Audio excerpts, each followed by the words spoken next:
Dari Daud aku hendak bersyukur kepadamu dengan segenap hatiku di hadapan para Allah. Boleh terima tak? Para Allah. Melampau tak? Melampau tuan-tuan. So isu dia janganlah datang kat kami kata bagi hujah Kristian boleh guna sebab Arab dah guna lama. Tak payah. Tolong baca dulu macam mana mereka guna kalimah Allah, baru datang jumpa kami. Jangan dia tak boleh lagu tuan-tuan. Kita kena baca dulu apa yang macam mana cara kalimah Allah digunakan. Bukan kita sokong membabi buta ataupun kita menentang membabi buta. Tentang dengan hujah, sokong pun dengan hujah. Baca dulu, tengok macam mana digunakan kalimah Allah dalam tu.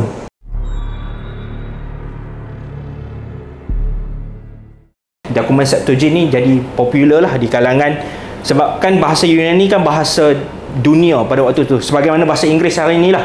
Dia menjadi satu lingua franca dunia pada waktu tu. Dia menjadi satu dokumen yang terkenal ni di kalangan masyarakat pada waktu tu. Okey, jadinya ayat ni yang tadi tu, yang saya bagi contoh mula tadi tu, Shema Israel, Adonai Elohenu, Adonai Echad, kan dia ada nama ni.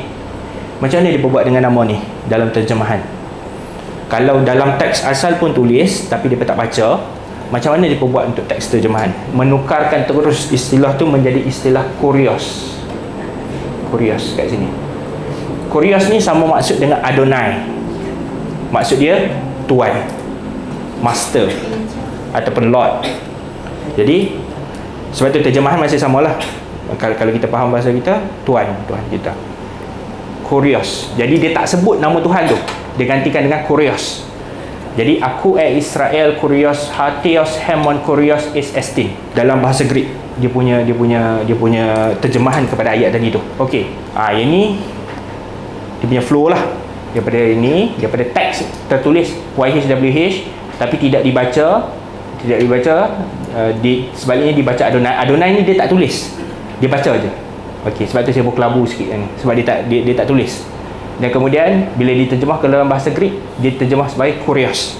Jadi kita boleh kata nama dalam versi terjemahan bahasa Greek dah tak ada dah. Nama YHWH tu dah hilang daripada teks tu. Sebahagiannya, sebab ada sebahagian lagi dia tulis, bila dia part tu dia tulis balik dalam bahasa Hebrew. Sebahagian ada yang tulis macam tu. Tapi yang masyhurnya tak tulis lah. Kurios dia ganti terus. Jadi selesai untuk perbincangan tentang macam mana nama Tuhan dalam kitab Perjanjian Lama. Okey, bila datang Perjanjian Baru, macam mana pula nama Tuhan ni duduk dalam Perjanjian Baru? Macam mana pula dalam kitab ni nama Tuhan macam mana pula nama Tuhan dalam kitab Perjanjian Baru? Okey, kitab yang ditulis tentang Nabi Isa dan sebagainya yang selepas zaman Nabi Isa lah. Ini fakta-fakta yang kita kena tahu tentang Perjanjian Baru. Iaitu pertama, dia ditulis dalam bahasa Yunani. Okey, yang tadi Perjanjian Lama ditulis dalam bahasa Hebrew, Ibrani, diterjemahkan ke dalam bahasa Yunani, dan dokumen terjemahan tu dipanggil sebagai Septuagint. Perjanjian Baru berbeza, dia memang ditulis di dalam bahasa Yunani. Okey, jadi teks yang ada kat sini dia bukan terjemahan, dia adalah teks asal di dalam bahasa Yunani, Greek, dalam Greek. Okey, dan dia mengandungi petikan-petikan daripada Perjanjian Lama. Okey, dia dalam Perjanjian Baru dia ada petik daripada sini. Contoh pertama yang tuan-tuan dah dengar tadi waktu pembentangan sebelum ni, yang saya bagi contoh yang tentang perkabaran Nabi Muhammad tu, yang Yesus Christ dia kata sebagaimana yang tertulis dalam kitab, dia pasal batu pepenjuru tu. Okey, dia quotes tu daripada yang ni, daripada kitab Mazmur. Cuma dan juga contoh lain adalah ayat yang tadi tu yang saya beritahu, ayat terpenting tu pun ada juga disebutkan di dalam Perjanjian Baru, ayat yang Shema Israel tu. Ni contoh. Ni ayat Shema Israel ni Deuteronomy 6:4 dimasukkan dalam Mark 12:29. Dia ada quotes sebab Nabi Isa dikatakan quotes ayat tu. Dan kemudian Matius yang tadi ni, pembentangan sebelum ni tentang Nabi Muhammad, dia petik daripada Psalm 118 ataupun Mazmur ataupun Zabur lah, sebab dikatakan Nabi Daud yang tulis tu. Okey, jadi persoalan dia sebenarnya dia menggunakan penterjemahan, dia menggunakan Perjanjian Lama versi terjemahan. Okey, bila ditulis kitab Perjanjian Baru ni, dia tulis dalam bahasa Greek. Jadi bila dia nakal daripada kitab Perjanjian Lama, dia tak nakal dalam bahasa asal, dia nakal daripada version terjemahan. Sama macam kita lah, bila kita tulis, kita nak masuk ke ayat Quran, kadang-kadang kita bubuh terus je terjemahan, kita tak bubuh ayat Quran yang asal, yang dalam bahasa Arab. Jadi macam tu jugalah yang dilakukan untuk kitab Perjanjian Baru ni. Dia terus quote daripada Septuagint tadi tu. Jadi contohnya yang macam ni. Ini Mark 12:29. Jadi nampak dia ayat yang sebelum ni aku Israel Kurios Hatios Hemon Kurios Estin ni, dia telah di-quote dalam Mark 12 ni. Jadi dia gunakan terjemahan lah. Jadi kesimpulan dia, nama khusus Tuhan dia telah hilang terus daripada teks Perjanjian Baru. Dalam teks ni tidak ada lagi nama khusus Tuhan YHWH yang asalnya ada dalam kitab Perjanjian Lama, tidak lagi muncul. Totally lost, hilang. Sebabnya, punca dia sebab apa? Pertama adalah kerana orang Yahudi sendiri dia tak sebut nama tu. Bila dia baca dia tak sebut. Dia cuma tulis dalam teks tapi dia tak sebut. Sebab nama tu terlalu suci. Sangat-sangat suci, tak boleh sebut. Jadi bila dia baca, dia ganti dengan Adonai. Dan kemudian apabila sebahagian daripada orang Yahudi yang berpindah ke Mesir, yang duduk dalam kalangan orang yang bercakap dalam bahasa Yunani, bila dia menghasilkan terjemahan untuk part nama tadi tu, dia ganti terus. Dia tak, sebab nama khas sebab selalu baca sebut Adonai, jadi dia masukkan terus Adonai itu, dia terjemahkan ke dalam bahasa Yunani jadi Kurios. Jadi disebabkan tu, di peringkat terjemahan Perjanjian Lama tu sendiri, nama tu dah hilang dah. Dan kemudian apabila kitab Perjanjian Baru ditulis selepas tu, dia bergantung kepada Septuagint, dia tak bergantung pada teks asal. Jadi itu menyebabkan dalam Perjanjian Baru totally tak ada terus nama Tuhan ataupun nama khusus Tuhan. Dalam Perjanjian Lama tu tidak lagi muncul di dalam teks Perjanjian Baru. Okey. Jadi sebab itulah nama khusus YHWH tidak muncul di dalam Bible Kristian. Sebab tu kalau cumanya tuan-tuan boleh kenal dekat mana ada nama tu. Sebab bila tuan-tuan buka, dia akan tulis, dia akan gantikan dengan istilah, kalau dalam bahasa Inggeris dia akan gantikan dengan istilah yang sepadan dengan Kurios tadi tu. Istilah Lord. L-O-R-D. Tapi tuan-tuan akan perasan dia akan tulis dengan semua huruf besar. Lord. Jadi sebenarnya bila tuan-tuan baca, yang tu maksudnya merujuk kepada nama khusus Tuhan yang asal, yang YHWH tadi tu. Yang nama yang telah dihilangkan tadi tu. Okey. Jadi dalam Bible Kristian tak ada nama khusus Tuhan. Sebenarnya dokumen dan Kristian dia tak guna Hebrew. Dia tak guna. Dia guna Septuagint. Untuk Perjanjian Lama dia guna Septuagint. Dan benda ni berterusan sampai ke apabila Bible diterjemahkan pula ke dalam bahasa Latin. Jadi tadi Kristian bila dia tulis yang ni, Perjanjian Baharu dalam bahasa Yunani, dia menggunakan Septuagint. Kemudian dia tulis yang ni. Jadi Bible Kristian dalam bahasa Yunani. Kemudian apabila Kristian tersebar ke wilayah Eropah Barat, di bahagian Eropah Barat dalam kurun keempat Masihi macam tu, dia mula menggunakan bahasa Latin. Dia tidak lagi menggunakan bahasa Greek. Dan disebabkan dia menggunakan bahasa Latin, kemudian Bible Kristian telah diterjemahkan pula ke bahasa Latin. Dan kemudian diterjemahkan banyak peringkat lah.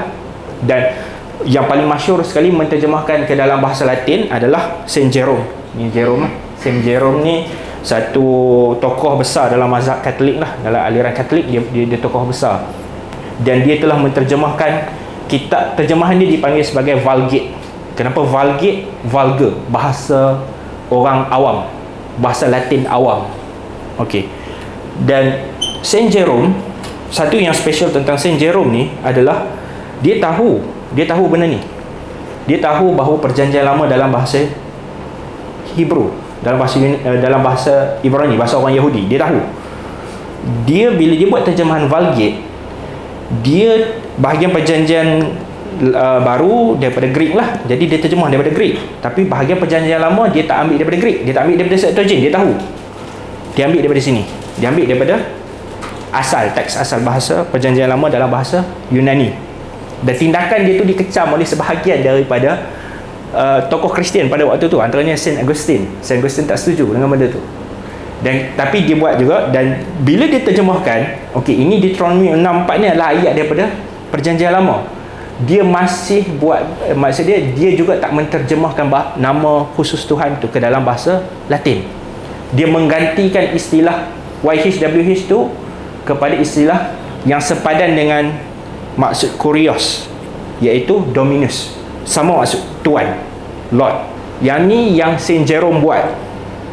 Kemudian William Tyndale ni adalah penterjemah Bible ke dalam bahasa Inggeris yang menterjemahkan daripada dokumen asal. Jadi dia macam Saint Jerome juga. William Tyndale tahu Perjanjian Lama di dalam bahasa Ibrani, bukan bahasa Greek. Saint Jerome, William Tyndale, bila dia terjemahkan bahagian Perjanjian Lama, dia ambil daripada Hebrew juga. Tapi sama juga macam Saint Jerome, dia juga tidak menerjemahkan, tidak memindahkan nama khusus Tuhan tadi, YHWH tu, dia gantikan dengan Lord. Dan sebab tu dalam Bible bahasa Inggeris hari ni Lord. Okey. Jadi dia juga tidak menterjemahkan nama tu. Dia menggantikan istilah nama khusus tu dengan kata ganti gelaran, iaitu Lord, yang bermaksud Tuan ataupun Master. Jadi itu secara umum tentang gambaran apa yang berlaku dalam penterjemahan Bible. Okey, sekarang ni saya, sebab topik ni mungkin dia banyak teknikal, saya buka kepada persoalan untuk berkenaan dengan ni. Sebabnya sebelum kita pergi kepada pembicaraan tentang bahasa Melayu, kita kena faham dulu yang ni. Jadi saya buka kepada persoalan. InsyaAllah pembentangan saya habis setakat tu saja. Ni saya buka kepada persoalan dulu untuk setakat ini, sebelum kita masuk ke dalam perbahasan tentang bahasa Melayu, Bible bahasa Melayu yang akan dibentangkan oleh saudara Mikael. Okey. Bismillah. Okey. Dalam isu kalimah Allah ni, dia wujudnya 3 golongan dalam menanggapi isu kalimah Allah. Golongan pertama, orang Kristian tak boleh guna kalimah Allah. Walau apa cara sekalipun tak boleh guna. Mereka siap buat mogok lagi. Bawa mogok, bawa poster, tak boleh guna kalimah Allah. Walau apa cara sekalipun tak boleh guna. Itu golongan yang pertama. Golongan yang kedua, orang Kristian, mereka berpendapat orang Kristian boleh guna kalimah Allah, tak ada masalah.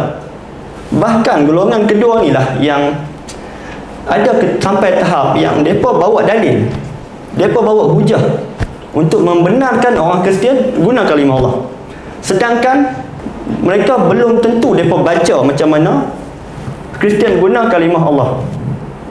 Kalau mereka sokong berdasarkan mereka sudah baca, mereka sudah baca, okey, kita boleh terima. Tapi kita rasa orang yang sokong, mungkin boleh jadi dia tak baca, belum baca. Kalau dia baca pun mungkin dia tak faham. Allahualam.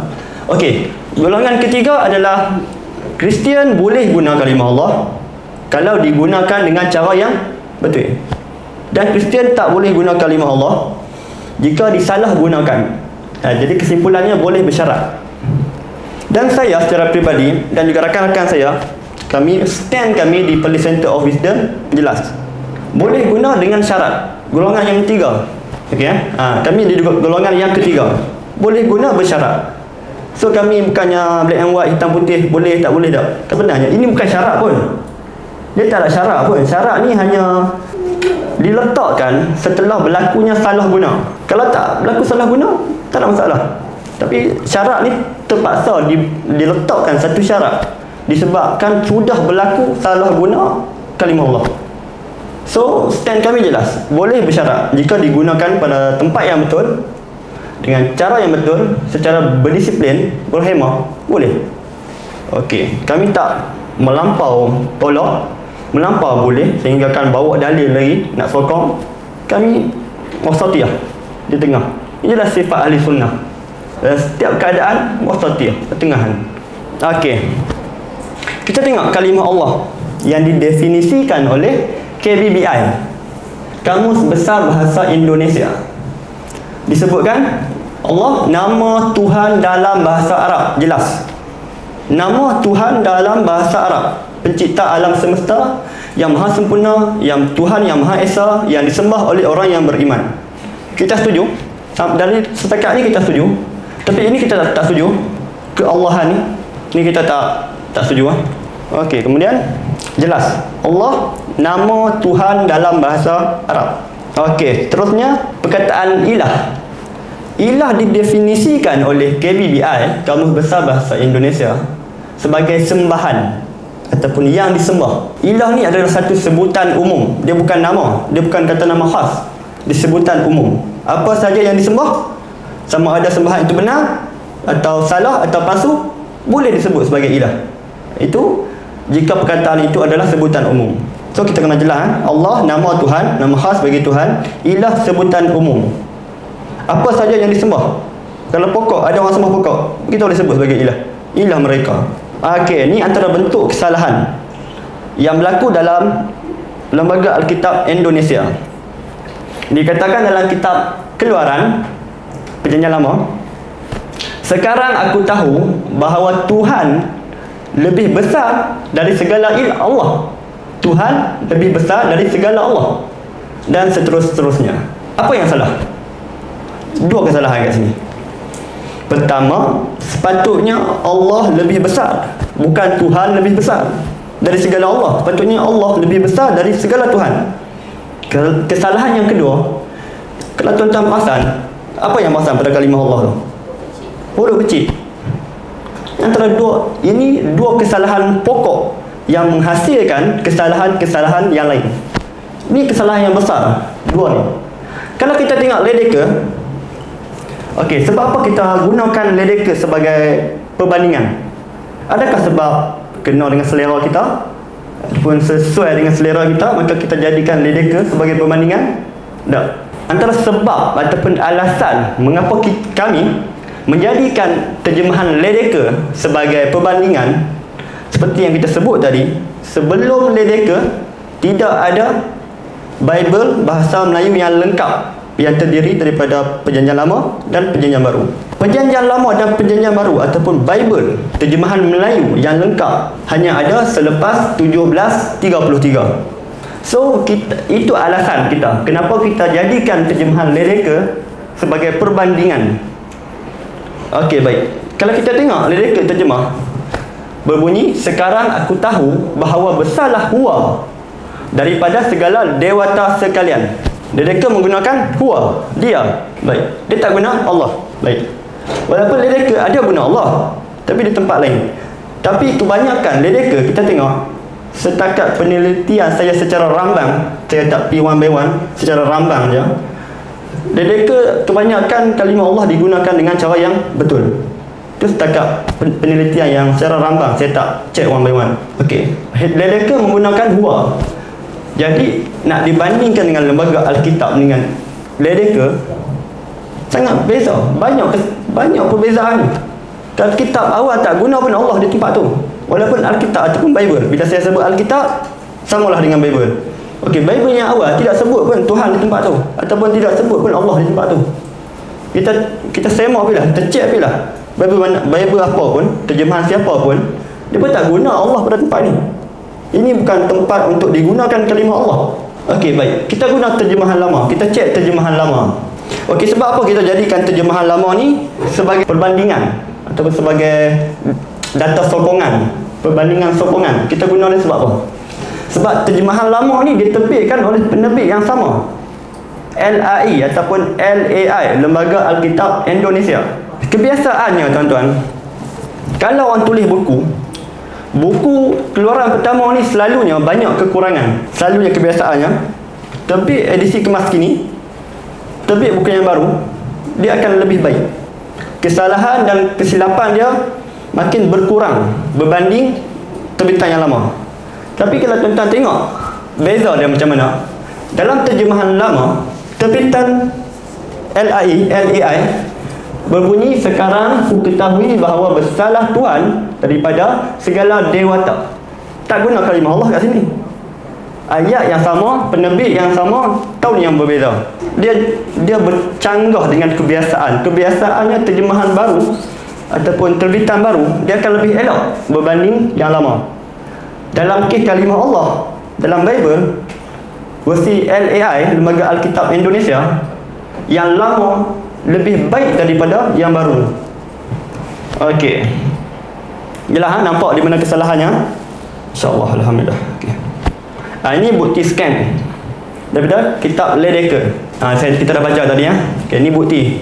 Kemudian yang seterusnya, Lembaga Alkitab Indonesia menyebutkan pada kitab Keluaran pasal 20 ayat 3, dikatakan jangan ada padamu Allah lain di hadapanku.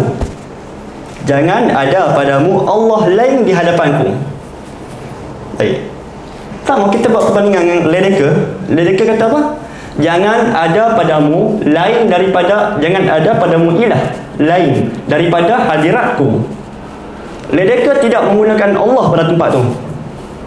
Baik, sama juga terjemahan lama, terbitan yang penerbit yang sama dengan terjemahan baru. Tapi terjemahan lama menyebutkan jangan ada padamu ilah lain. Dia tak sebut Allah. Nampak? Penerbit yang sama, yang lama tak guna Allah, yang baru guna Allah. Ni isu penggunaan atau salah guna? Salah guna. Itu yang saya sudah lama bangkitkan. Dia bukan isu penggunaan kalimah Allah, tapi salah guna. Itu yang kita marah. Itu yang kita tentang. Kita tengok pula ayat seterusnya. 1 Tawarikh pasal 16 ayat 26. Lembaga Alkitab Indonesia menyebutkan sebab segala Allah bangsa-bangsa adalah berhala. Allah bangsa-bangsa adalah berhala. Boleh terima kan? Ini punca dia bila mereka menjadikan kalimah Allah yang merupakan kata nama bagi diri Tuhan dijadikan sebagai sebutan umum. Seperti mana kita sebut ilah. Ilah adalah sebutan umum. Jika kalimah Allah dijadikan sebutan umum juga, dia boleh digunakan kepada apa sahaja yang disembah. Disembah secara benar ataupun secara salah. Baik, kita cek Ledecker. Ledecker tulis, kerana sekalian dewata bala-bala itulah berhala juga. Nampak? Ledecker tak guna Allah. Kemudian terjemahan lama, penerbit yang sama, dikatakan kerana dewata segala bangsa itu berhala jua. Sama, tak sebutkan kalimah Allah kat sini. Tak ada masalah pun. Sebab apa? Keluar yang baru, keluar edisi baru, digunakan kalimah Allah di sini. Apa keperluannya? Kita kata boleh apa guna, tapi guna dengan cara yang betul. Baik, ini bukti. Kita Ledecker. Pertanyaan bukti. Kalau nak boleh minta, boleh tunjuk. Kemudian, okey. Ini kesalahan yang lebih jelas, yang sangat jelas. Dikatakan dalam kitab Mazmur, dari Daud aku hendak bersyukur kepadamu dengan segenap hatiku di hadapan para Allah. Boleh terima tak? Para Allah. Melampau tak? Melampau tuan-tuan. So isu dia janganlah datang kat kami kata bagi hujah Kristian boleh guna sebab Arab dah guna lama. Tak payah.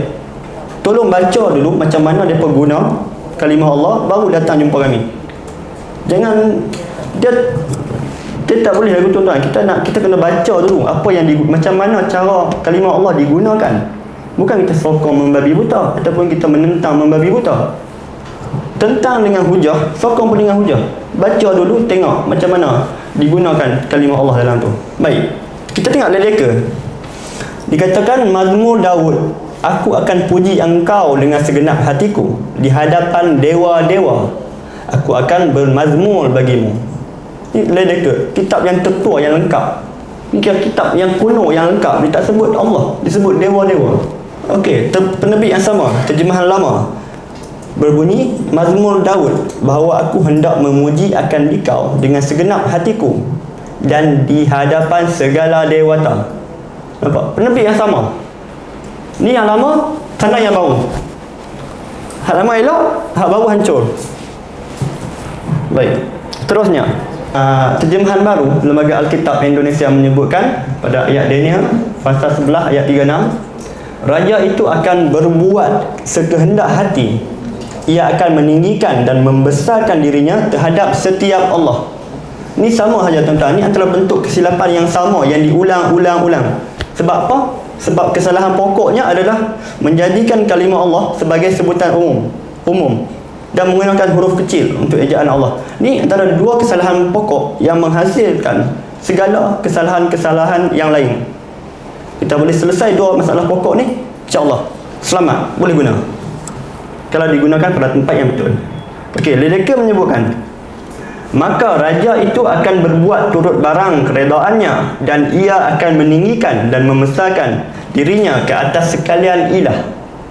Lydekker macam biasa sebut ilah, digunakan dengan cara yang betul, memang sepatutnya ilah ataupun Tuhan, bukan setiap Allah. Seperti mana terjemahan baru, kita tengok terjemahan lama, dikatakan demikianlah raja itu akan berbuat barang kehendaknya dan mengatas-ataskan dirinya, membesarkan dirinya atas segala ilah. Okey, tak ada masalah, penerbit yang sama, tak ada isu.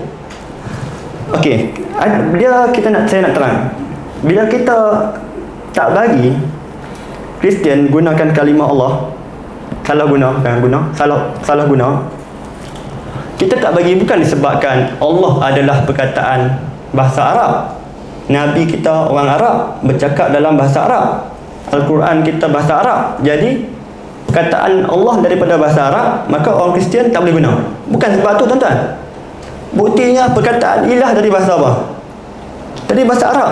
Bukan isunya kita tak bagi disebabkan Allah tu bahasa Arab. Ada lagi perkataan lain yang kita bagi, contohnya ilah Arab juga. Jelas, ha? Okey. Kemudian seterusnya, ini bukti.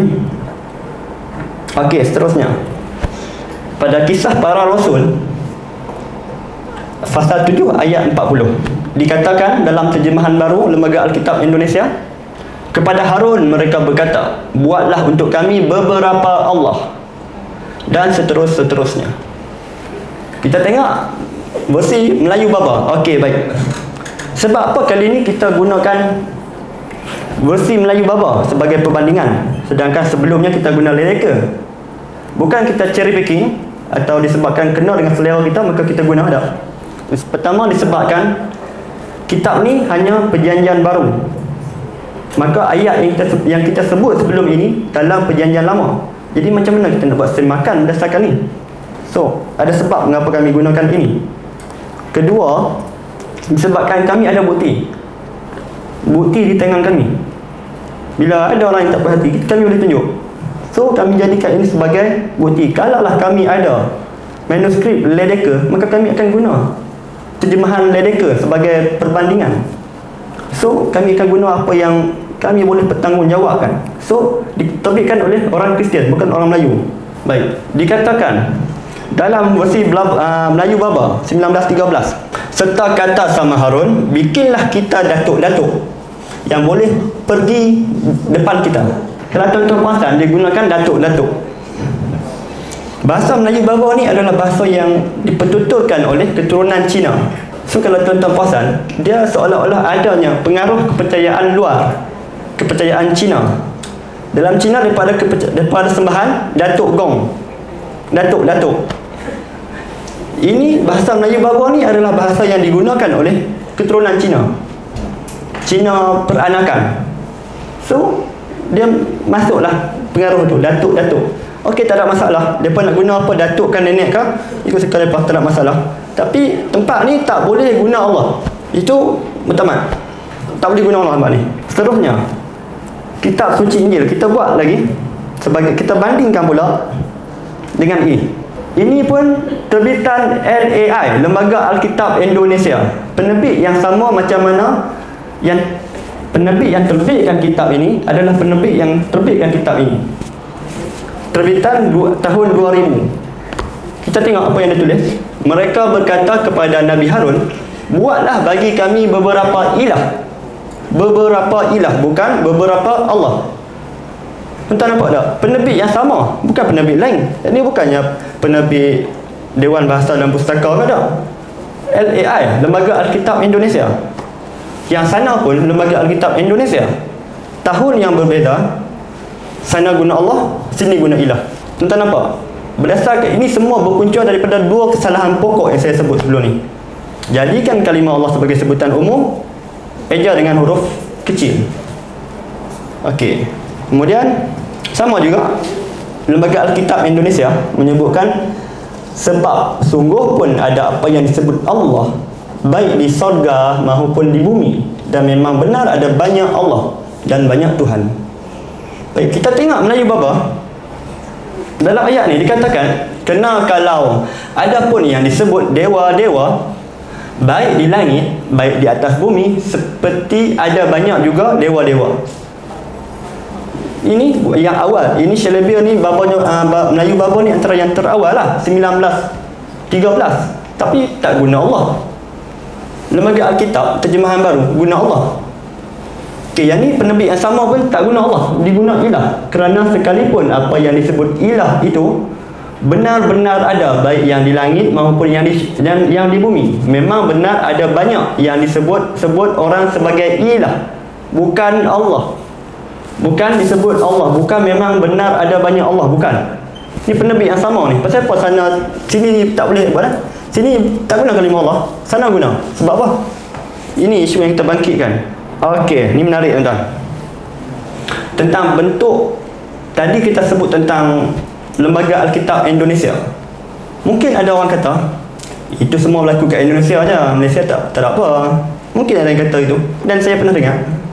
Okey, baik, kita tengok bentuk-bentuk kesalahan yang berlaku dalam Alkitab versi Malaysia, terbitan Bible Society of Malaysia, iaitu pada ayat Injil Matius pasal 27 ayat 46. Dikatakan Eli Eli lama sabaqtani, yang berarti ya Allahku ya Allahku. Betul tak cara guna Allahku ya Allahku ni? Sebab apa? Sebab Allah kata nama khas. Jadi dia tak boleh tambah ku atau mu atau nya. Contoh, saya bagi contoh, Siti Nurhaliza kata nama khas. Kita tak boleh nak ikut bahasa betul-betul. Kita tak boleh kata Siti Nurhaliza ku, Siti Nurhaliza mu, Siti Nurhaliza nya, ataupun Tunku Abdul Rahman, Tunku Abdul Rahman ku, Tunku Abdul Rahman mu, Tunku Abdul Rahman nya. Boleh tak? Ikut kaedah bahasa Melayu tak boleh lah. Okey, jelas. Begitu juga dalam versi Borneo. Ini walaupun bukan diterbitkan oleh Bible Society of Malaysia, tapi ini penerbit Malaysia.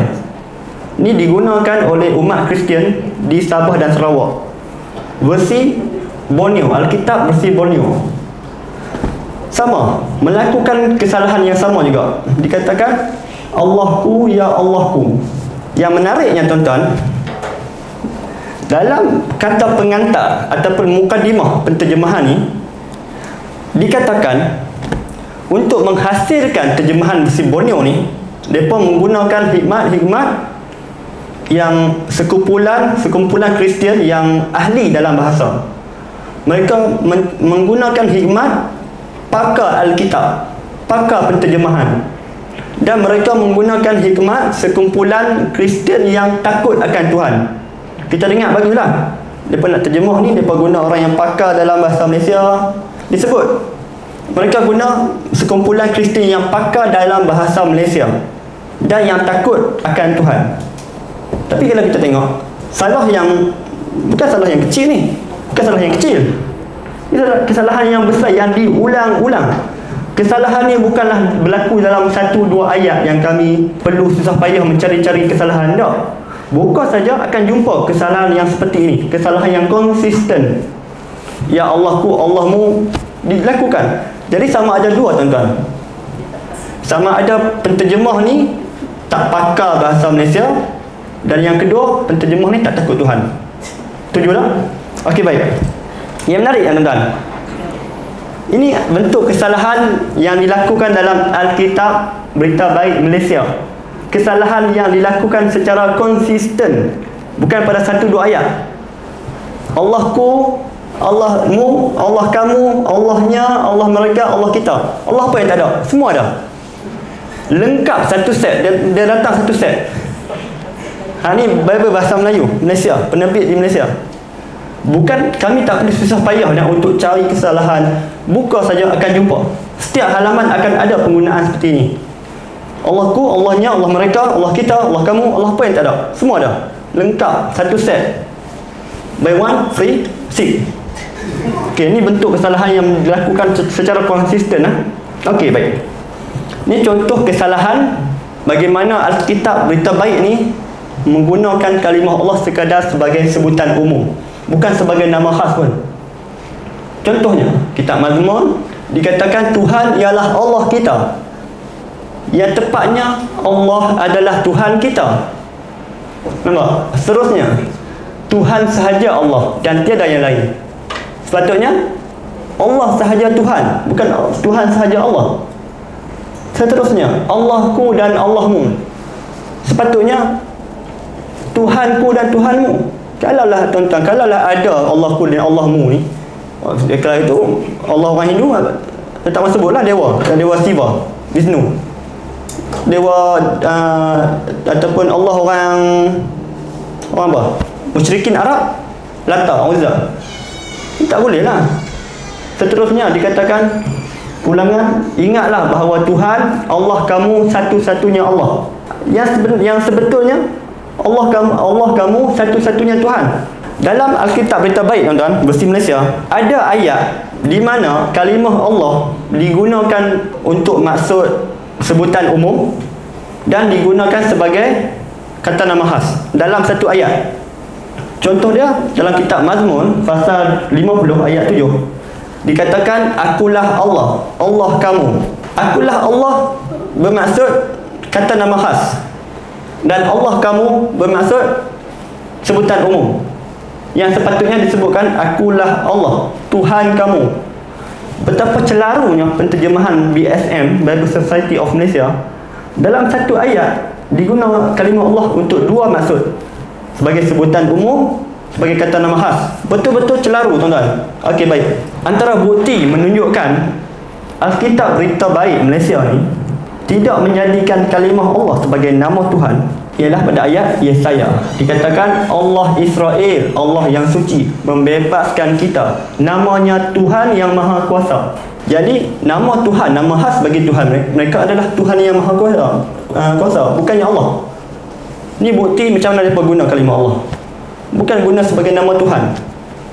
Kita akan sebut tak lagi hujah-hujah Kristian dah guna, Kristian Arab dah guna kalimah Allah, musyrikin Arab dah guna kalimah Allah. Kita akan sebut insya-Allah. Okey, baik. Sebenarnya tuan-tuan, isu penyalahgunaan kalimah Allah bukanlah baru berlaku dalam Alkitab moden ni. Dah berlaku sejak Bible pertama kali diterjemahkan ke dalam bahasa Melayu. Sejak Ruil lagi 1629, iaitu Matius pasal 27 ayat 46. Ruil sebut, nampak, Eli lama sabaqtani, ya Allahku, ya Allahku. Sejak daripada Injil pertama dalam bahasa Melayu sudah guna kalimah Allah di tempat yang salah. Allahku, Allahku. So tuan-tuan, apa kita nak harap dengan Bible yang baru? Kalau yang lama dah melakukan kesilapan. So saya sebut ni sebagai kesalahan yang diwarisi sejak dari Ruil. Kemudian Brovarius sebut sama juga, Allako, kenapa dikau sudah tinggalkan aku? Okey. Kemudian Klinkert kata ja Allako, ya Allako. Dah betul, bukan gitu, ya Allahku lah, ja Ali dulu gitu. Okey, ya Allahku, ya Allahku. Kemudian Klinkert sebutkan ja Allah saja. Okey dah kalau Allah saja? Tak okey kan? Ni bukan saja, ni saya. Memang saja ejaan S-A-J-A, tapi bunyi dia saya. Kalau bahasa Indonesia dulu, kalau kita baca Hamka pun, kitab Hamka, yang perkataan yang dieja sebagai jang. Jadi J tu adalah Y. Bila ditulis saja, bacanya saya. Jadi ya Allah saya, ya Allah saya. Betul ke tak? Sama, salah. Apa beza saya dengan Allah? Saya dengan aku. Aku adalah saya, saya adalah aku. Kalau Allahku salah, Allah saya pun salah. Okey, baik. Kemudian Ledecker kita patut puji. Dalam ayat ni, okey. Ledecker kata ilah, ya ilahku, ya ilahku, wahai sembahanku, wahai sembahanku. Okey, tak ada masalah. Kemudian Casberry sama, melakukan kesilapan. Dikatakan Allahku, Allahku. Seterusnya, Syilabir. Syilabir betul. Syilabir tulis artinya Tuhanku, Tuhanku. Betul, tak ada masalah. Jadi bukan semua salah dan bukan semua betul. Ada versi yang betul, ada versi yang salah. Melayu Baba sama, sebut Tuhanku, Tuhanku, bukan Allahku, Allahku, atau Allah saya. Baik. Kemudian, adakah Ledeka selalunya betul? Ataupun Melayu Baba ni selalunya betul? Tak ada salah? Tak juga tuan-tuan. Ada juga tempat-tempat yang Ledeka pun buat salah, yang Syilabir Baba Melayu pun buat salah. Jadi bukan semua betul. Tak ada Bible yang sempurna kan. Okey, contoh yang ni.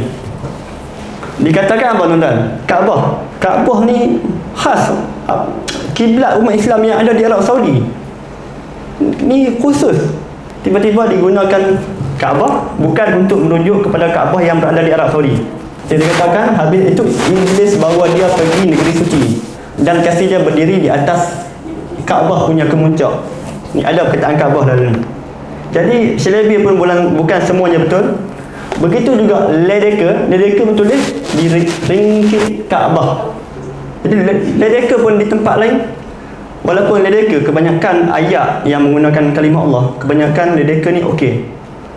Kalau saya buat penelitian secara rambang, kebanyakan penggunaan Allah oleh Ledeka lebih baik, dan juga penggunaan kata Allah oleh Syilabir Melayu Baba agak baik. Ini saya tak cek satu persatu. Jadi secara rambangnya okey lah, digunakan Allah dengan cara yang betul. Jadi untuk pengetahuan tuan-tuan, ni dikatakan habis itu Iblis bawa dia pergi cuci ni, tiga abah ni, menunjukkan menunjuk kepada Nabi Isa. Okey, Jesus, menunjuk kepada Jesus dia ni, Iblis bawa Jesus. Kesimpulan dia, Jesus pernah pergi haji. Dia pernah pergi haji, dia pernah pergi Kaabah. Jadi kita boleh sebut Haji Jesus. Dah ada Kaabah.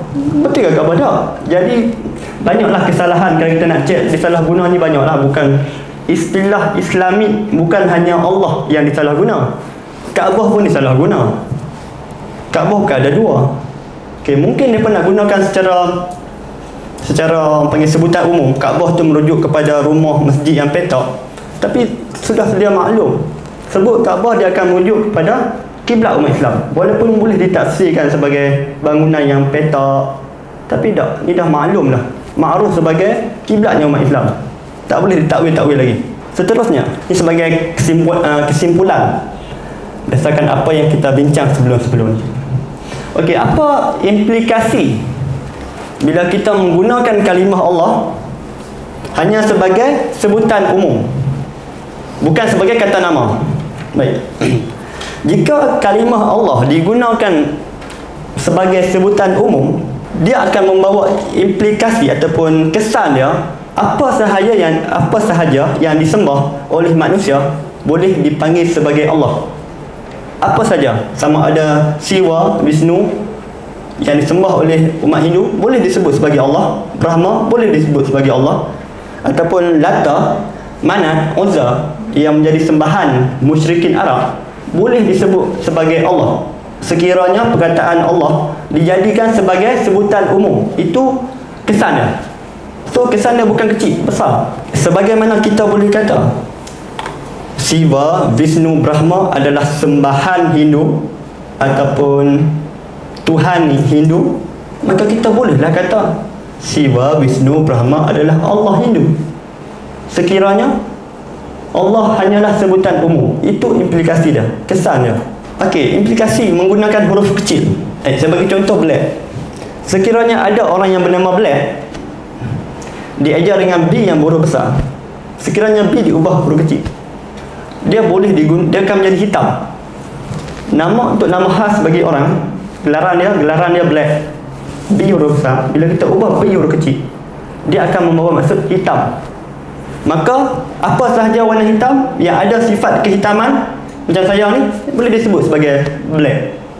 Contoh buku ini pun hitam, kita boleh sebut sebagai Black. Sekiranya Black hanyalah sebutan umum ataupun digunakan huruf kecil. Bila digunakan huruf besar, dia merujuk pada kata nama khas, tak boleh suka-suka digunakan di tempat lain. Jadi Isu huruf kecil, huruf besar pun bukannya isu yang remeh-temeh. Kalau mereka guna dalam bahasa Arab, okey, Arab tak ada huruf kecil, huruf besar. Tapi kalau diguna dalam masalah tulisan Romi, masalah. Gunakan huruf besar, masuk yang lain. Gunakan huruf kecil, masuk yang lain. Itu antara kesannya. Kita panggil apa saja yang disembah sebagai Allah, tak ada masalah. Itu sekiranya sebutan Allah adalah, kalimah Allah adalah sebutan umum, dan sekiranya Allah dieja dengan huruf kecil. Ini pun saya nak jelaskan. Dikatakan antara hujah lah, antara hujah penyokong yang membenarkan Kristian mengguna kalimah Allah sesuka hati. Mereka akan kata Kristian di Arab, Yahudi di Arab sudah lama menggunakan kalimah Allah dalam kitab mereka. Jadi apa salahnya untuk orang Kristian guna juga kalimah Allah? Itu antara hujah mereka. Baik, kita jawab, benar, betul. Kristian Arab, Yahudi Arab sudah menggunakan kalimah Allah. Betul.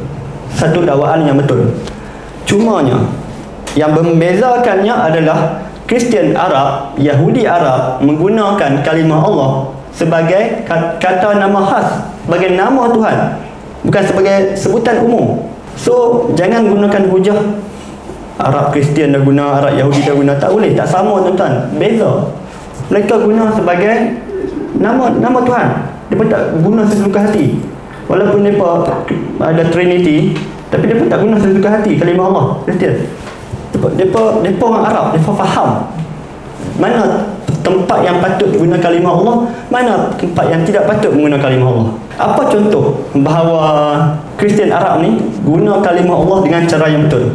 Contohnya, kalau kita tengok, boleh pesan, kalau kita tengok dalam Injil Matius pasal 27 ayat 46 dalam Alkitab, kitab Muqaddas terbitan Kristian Arab, pada ayat ini disebutkan ilahi limadza taraktani, Tuhanku mengapa engkau tinggalkan aku. Betul tak penggunaan kat sini?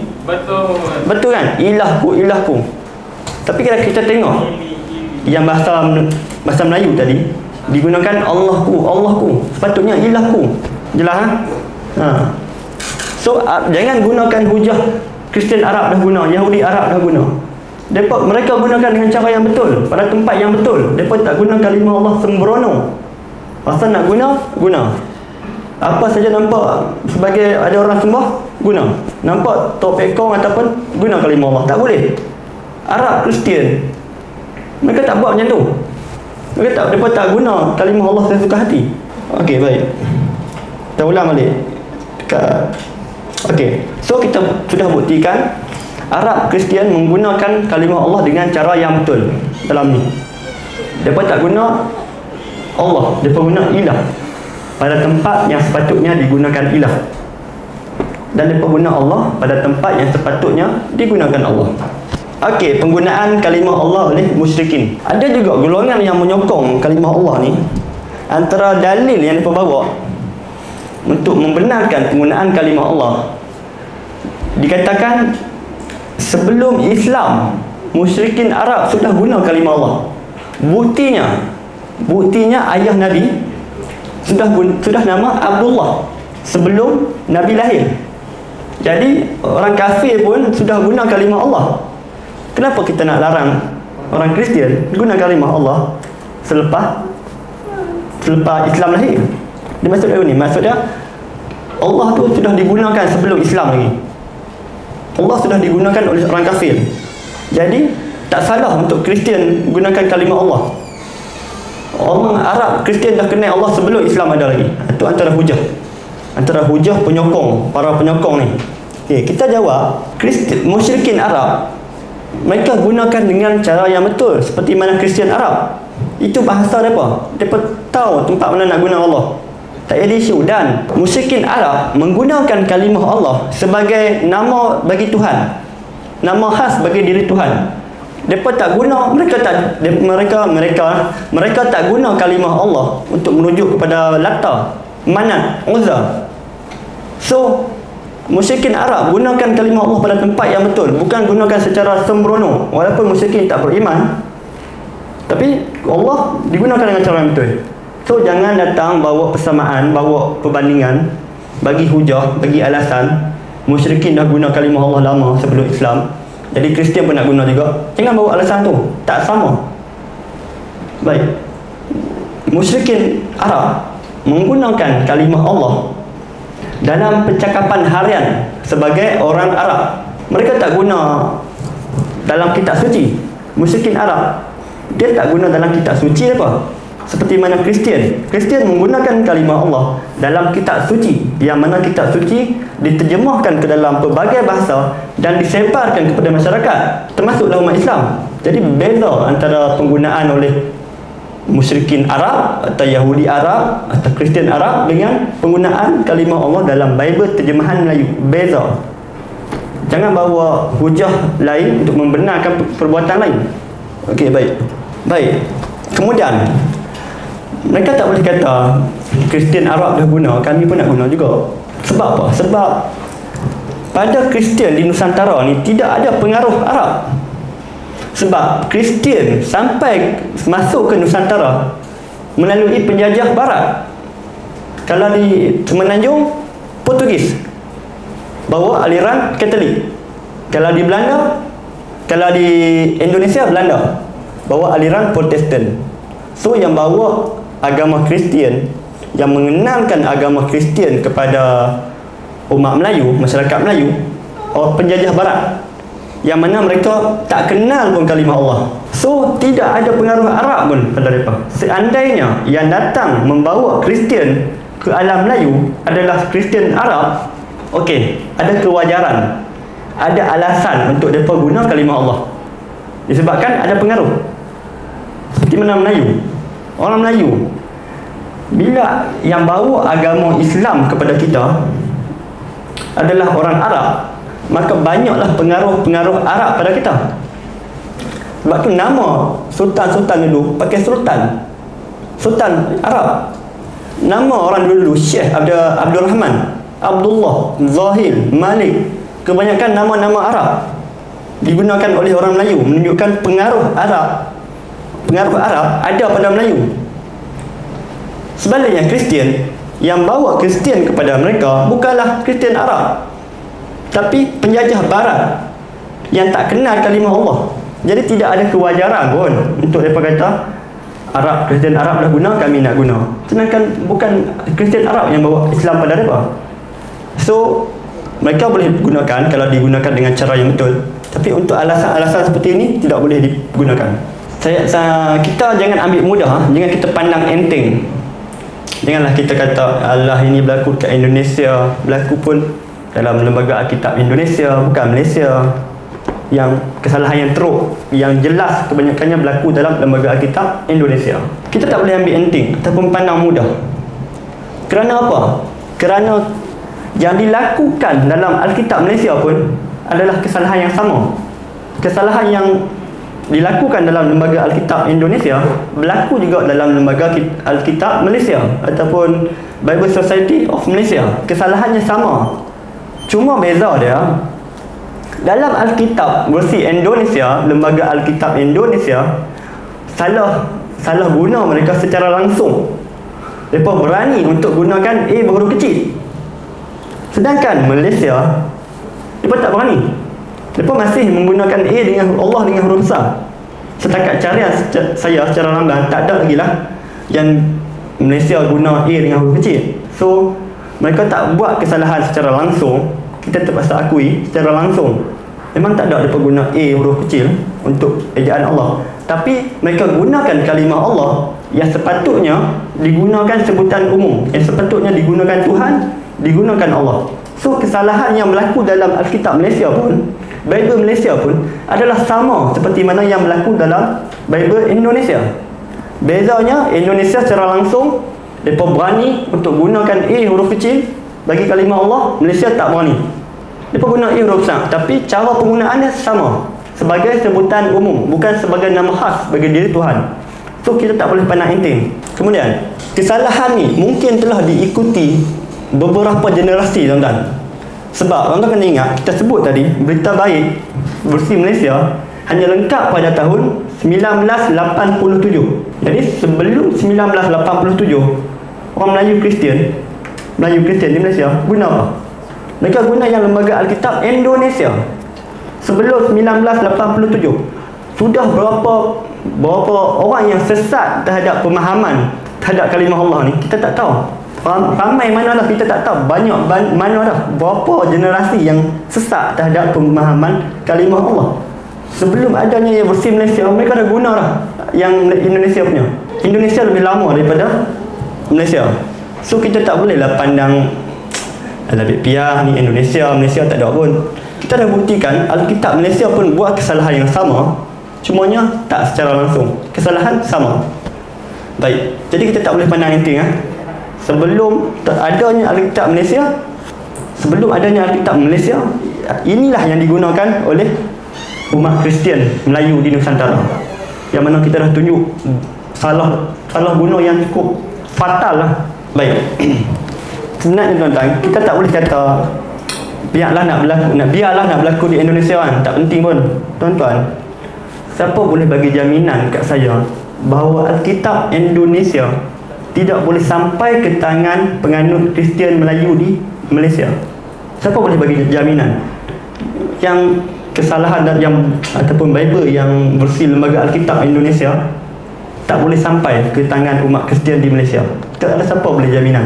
Kristian di Malaysia pun ada kemungkinan untuk memahami kalimah Allah seperti mana yang dilakukan dalam Alkitab versi Malaysia. Sedangkan kami bukanlah Kristian, kami Islam dan kami orang Malaysia, tapi kami boleh dapat, kami boleh akses Bible bahasa Indonesia, versi Indonesia. Apatah lagi orang Kristian Melayu di Malaysia, mudah saja untuk dapat Bible versi Indonesia. So janganlah kita pandang enteng, kita kata biarlah nak berlaku dalam Alkitab ataupun Bible Indonesia, tak penting pun. Bukannya berlaku Alkitab Malaysia, Bible Malaysia, tapi kita dah buktikan dalam Bible Malaysia pun buat kesalahan yang sama. So, okey, saya rasa ini penting. Kita gunakan macam mana nak guna kalimah Allah untuk tujuan dakwah. So, setiap masalah ni akan ada hikmah, insya-Allah. Mungkin kita tak suka, tapi insya-Allah kita boleh jadikan sebagai medium untuk kita berdakwah. Mungkin hikmah untuk kita juga, untuk kita lebih berinovasi. Kita gunakan tajuk kalimah Allah ni sebagai orang panggil medium untuk kita berdakwah. Macam mana? Sebenarnya antara hikmah Kristian menggunakan kalimah Allah, isu kalimah Allah ni timbul, Kristian nak guna kalimah Allah, ada hikmah lain walaupun kita nampak buruk, iaitu kita lebih mudah untuk menyampaikan dakwah kepada orang-orang yang sudah kenal Allah, berbanding kita nak sampaikan dakwah kepada orang tak percaya pun Allah, tak percaya pun Tuhan, Allah pun tak kenal. Lebih mudahlah untuk kita berdakwah kepada Kristian yang sudah dah kenal kalimah Allah. Setuju tak? Setuju. Tidak, kalau kita berdakwah kepada orang ateis ke, kita nak buat bagi dia percaya Allah, bagi percaya ada Tuhan, bagi percaya Tuhan tu nama Allah. Dia banyak perkara kita kena buat. Tapi kalau Kristian, mereka dah percaya Tuhan, mereka dah percaya ada Tuhan nama Allah. Hanya yang kita perlu buat, perbetulkan pemahaman mereka terhadap kalimah Allah. Kita tak perlu nak perkenalkan Allah pada mereka, nak sebut Allah tu macam mana, bukannya tak perlu. Sebut, kita buat perbandingan. Mereka sudah terima Allah sejak dari kecil, mereka sudah kenal kalimah Allah, mudah dah usaha dakwah kita. Hanya kita contohnya antara cara untuk kita berdakwah, kita bandingkan macam mana kalimah Allah digunakan dalam Alkitab ataupun Bible. Contohnya digunakan Allah bangsa-bangsa adalah berhala. So Allah dalam Bible begitu hina, begitu rendahnya Allah dalam Bible, disamakan dengan berhala. Tuhan lebih besar dari segala Allah, Allah bangsa lain adalah berhala. Lemah Allah dalam Bible menurut sudut pandang Bible. Kita tunjuk Allah macam mana Allah dalam sudut pandang Islam, Allah dalam Quran macam mana. Nak pilih apa? Sebab itulah Ahmad Didat rahimahullah Dia nak buat tajuk, jadikan tajuk buku dia ada choice, pilihan. Bila kita dah terangkan, nak terima atau tak mau terima, pilihan. Kita dah sampaikan macam mana Allah dalam Islam begitu tinggi, begitu diagungkan. Allahu Akbar, Allah tinggi, besar. Tapi dalam Bible Allah kecil saja, rendah saja pangkatnya. So nak terima siapa? So isu kalimah Allah ni, insya-Allah tuan-tuan, ada hikmah. Kita tak nampak. Mungkin ini satu hikmah yang saya nampak, mungkin tuan-tuan nampak hikmah lain. So insya-Allah tuan-tuan, kita gunakan untuk dakwah.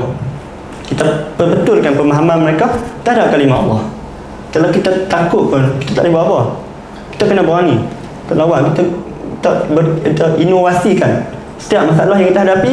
Kita cuba guna untuk jalan ke belakang sebagai senjata balik, senjata untuk kita guna untuk mereka pula. Okay, kita itulah kita boleh buat. Kita pun kena inovasi juga, tuan-tuan. Okey, saya rasa dekat itu saja.